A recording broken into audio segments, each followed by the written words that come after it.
La Calle, ¿cómo le va? Buen día, Hernán Vitar, Evangelina Argüello y todo el equipo de Tenés que Saberlo lo saludan. ¿Cómo anda? Muy buen día a todos, un placer estar aquí como siempre. Bueno, muchas gracias, igualmente. Bueno, ¿cómo está viendo esta presentación de Donald Trump, los primeros días, las primeras definiciones y este debate que se volvió a abrir por la batalla cultural, la cultura woke, el progresismo de izquierda, si se quiere también los conservadores de derecha? Digo, ¿estamos en esa vía de debate, de discusión? Claramente, yo creo que hay un cambio radical en la política de Estados Unidos con respecto a todo esto que se incluía bajo el paraguas de EI, ¿no? La diversidad, equidad e inclusión, que en realidad se ha utilizado para avanzar como un caballo de Troya una agenda totalitaria de censura, de veto y de cancelación. Y por lo tanto, yo creo que es muy importante ese cambio, ¿no? En el sentido de que la administración Trump está tomando la batalla cultural como un eje fundamental, además de la economía y las relaciones internacionales, de lo que va a ser su política en los próximos 4 años. Y en eso pues está muy alineado con la misma visión por parte del presidente Milei y otros presidentes del mundo que ven como los valores de Occidente no solamente se están poniendo en peligro, sino que los valores de la libertad de expresión, de la igualdad ante la ley, y del crecimiento económico, porque tienen efectos económicos también negativos. Por lo tanto, yo creo que es un cambio que yo diría histórico en ese sentido, la batalla cultural como un factor en el que el centro derecha y la derecha abandona esa visión pragmática y tecnocrática de la gestión orientada fundamentalmente a la economía para defender postulados que tienen más que ver con la moral y con la ideología. Daniel, coincide en todo lo que dijo el presidente Javier Milei en su discurso ante el foro de Davos. ¿Tiene algunas disidencias en algún punto? ¿Cree que se sintió cómodo Milei con este discurso? Yo creo que el discurso que dio Milei en Davos era muy importante. Era muy importante porque no nos podemos olvidar, yo he tenido la oportunidad de ir a Davos en varias ocasiones, ¿en qué se había convertido Davos? Davos era un foro de debate, de intercambio de ideas diferentes, en el que se llegaban a acuerdos importantes y positivos para el mundo. Pero es que en los últimos, yo diría que desde el año 2018 en particular, hemos visto un Davos en el que se repetían mantras muy dañinos para la economía, para el progreso, y que luego, además, han llevado a empeorar la vida de los ciudadanos. La incorporación de las tesis inflacionistas, de las tesis intervencionistas, poner a los gobiernos por encima de los ciudadanos y el Estado por encima de los contribuyentes. Todo eso ha sido muy dañino para la economía global. Por lo tanto, yo creo que ese discurso que era, por un lado, de defensa de la batalla cultural y de defensa de las ideas de la libertad, y a la vez de una pequeña regañina, si lo podemos llamar, a un Davos que se había plegado a las tesis más estatistas y que además ha tenido efectos negativos para todos los ciudadanos del mundo en inflación, en crecimiento y en impuestos. Ahora, La Calle, todo este debate, digo, está centrado, si se quiere, o por lo menos se lleva la mayor parte de las miradas en la cultura woke, o woke, o el wokismo. Sí. Ahí, digo, hay ejemplos para que la gente entienda. Se puede tener referentes como, o esa cultura tiene referentes como Greta Thunberg, me acuerdo que de hecho participó en Davos, creo que en 2018, 2019, o este nuevo Disney, que de Blancanieves pasó a Negranieves, de la Sirenita Negra, digo, por nombrar algunos ejemplos. De las imágenes ahora políticamente correctas que entienden. Claro, digo, todo eso va a poder ser combatido, si se quiere, desde lo cultural, ¿Por la gente o por los líderes? Porque ahí realmente se lo ve muy fuerte a Donald Trump y también se lo ve, digamos, decidido a Milei, ¿no? Es muy importante que tenga la gente el apoyo de los líderes, porque debemos recordar que no es esto que llaman la cultura woke es la anticultura. La cultura es debate, es rebeldía, es disenso, es buscar, digamos, cosas que son innovadoras. Esto no es cultura, esto es anticultura, esto es neoinquisición, esto es la utilización de la cancelación, el veto y la mordaza a las opiniones de la mayoría de la gente.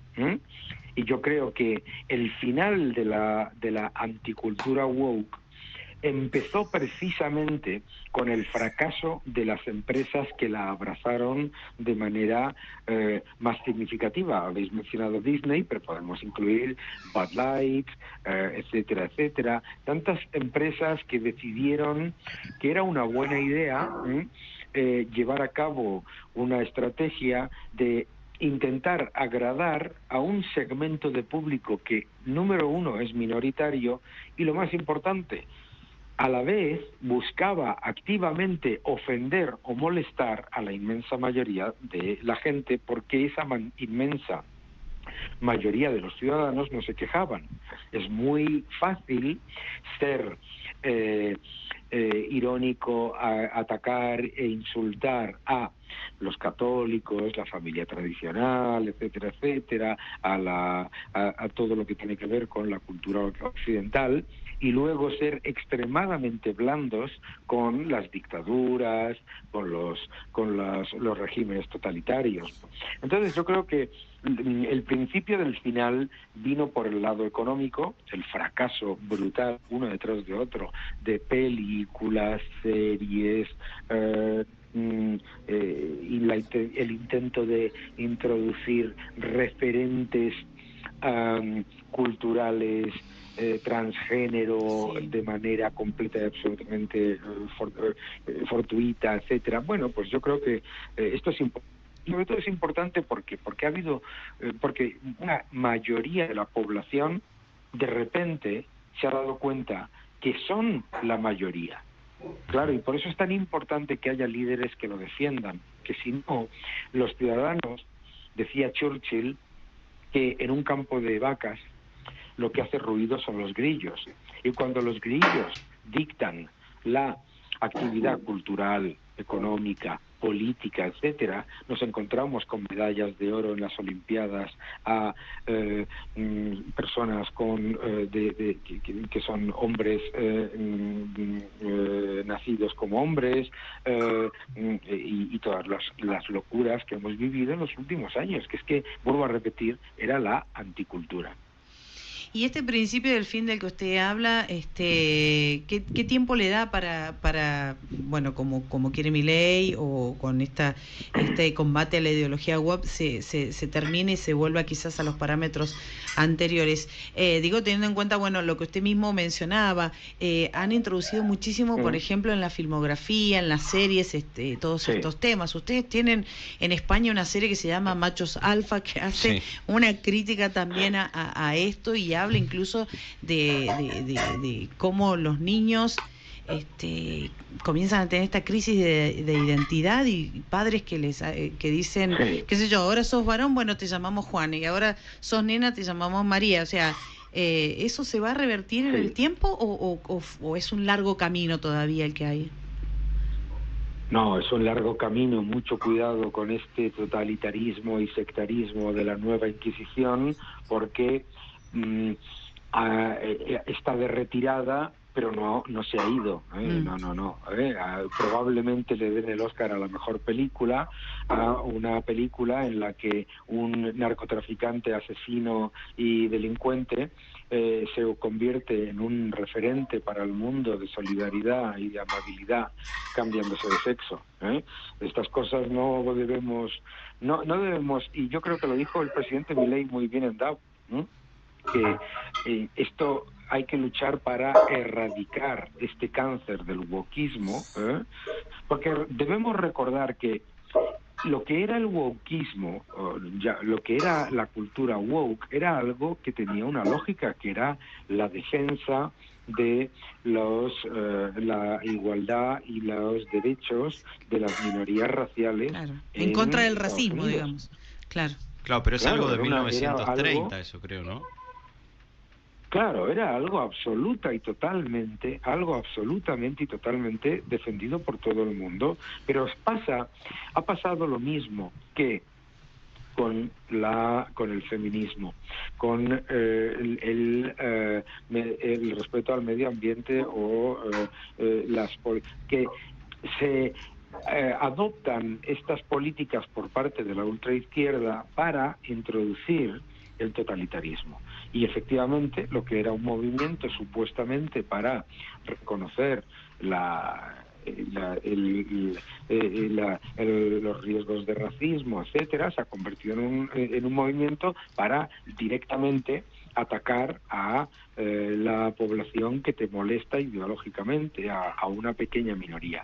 Por lo tanto, hay que dar la batalla todos los días, no caer en el error que cayó el liberalismo y el centro derecha y el capitalismo cuando cayó el muro de Berlín, de pensar, ya está, ya se ha ganado. No, esto es una batalla que va a darse y que va a ser larga. Uh-huh. Pensaba en los líderes. A ver, Estados Unidos tiene a Trump, Argentina Milei, uno en el norte, uno en el sur, en Europa está Meloni y parecería que falta un asiático que más o menos lleve estas ideas. La pregunta es si, a ver, el discurso en definitiva ayer de Milei y lo que viene pronunciando Trump, de alguna manera en el foro de Davos sorprendió o no es parte del wokismo, de esto de darle palabra a la minoría o lo que ellos entienden que es la minoría, esas rarezas que aparecen en términos culturales. Digo, ¿no le están haciendo un wokismo, anti-wokismo también al propio Milei con su discurso hoy? Porque de hecho lo están denunciando por tener discurso único. Acá en la Argentina quieren llevar de hecho lo han denunciado penalmente por los dichos de ayer y lo acusan de discurso único, pero era lo que hacían ellos hasta hace un par de años atrás, digo, en la Argentina. O sea, es curioso cómo tienen estas contradicciones, ¿no? También estos movimientos. No es una contradicción, es una política, ¿no? Parte de la anticultura woke es utilizar los 11 principios de la propaganda de Goebbels a la perfección. Y uno de ellos es el de transposición, que es, ellos mienten y acusan de mentir a los demás.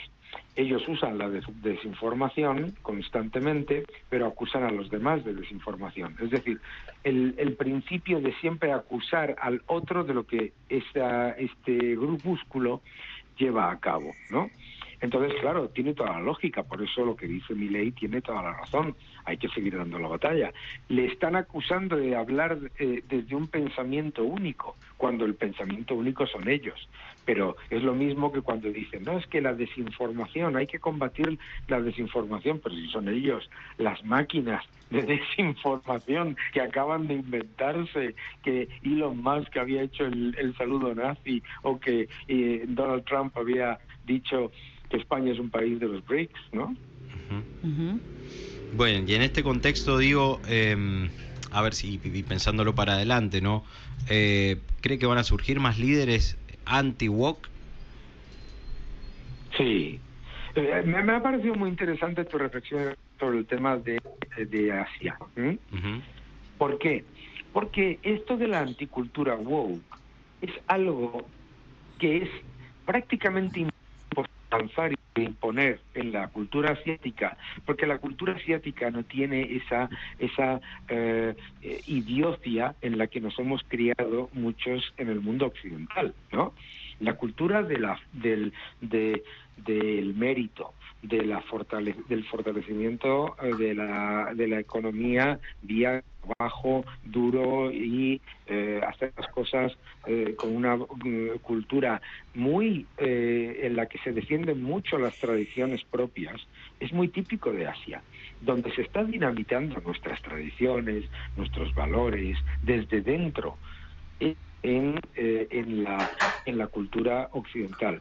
Por eso hay muchos más líderes. Yo creo que también tenemos que incluir entre esos líderes los que están surgiendo en Francia, Alemania, en Irlanda, en Reino Unido. La nueva líder del Partido Conservador es una persona que me parece que va en ese mismo sentido. Es decir, está surgiendo todo un grupo en el que se mueve ideológicamente entre el centro derecha, el libertarismo y lo que es ya una derecha más soberanista, está aumentando por todos lados. Muy importante también en Canadá, también está ocurriendo también en otros países de América Latina, también con muchas diferencias entre todos estos líderes, pero con ese pilar fundamental de acabar con esta locura de sectarismo que hemos vivido, pues también Bukele, ¿no?, en El Salvador, etcétera. O sea, yo creo que está extendiéndose mucho. Sí. Daniel, le consulto por lo que pasó hace unos días atrás, la asunción de Donald Trump como el presidente número 47 de los Estados Unidos.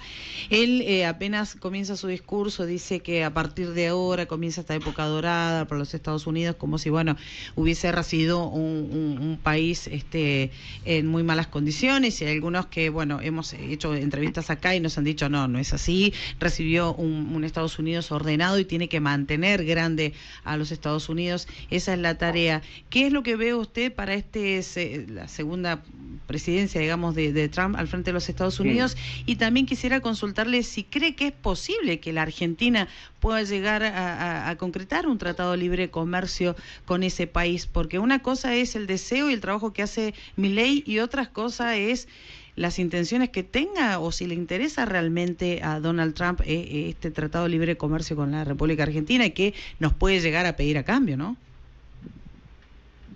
Bueno, yo lo voy a ir por esa segunda parte primero.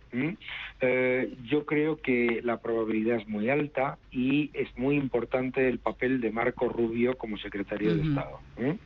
Marco Rubio es una persona que tiene un conocimiento sobre la economía argentina y sobre América Latina en general muy importante, y que entiende perfectamente que es un beneficio para las dos economías, en todo el ámbito de inversión tan importante, energética, materias primas en general, no solamente energética en cuanto a petróleo y gas, pero sino también las tierras raras y minerales necesarios para las renovables.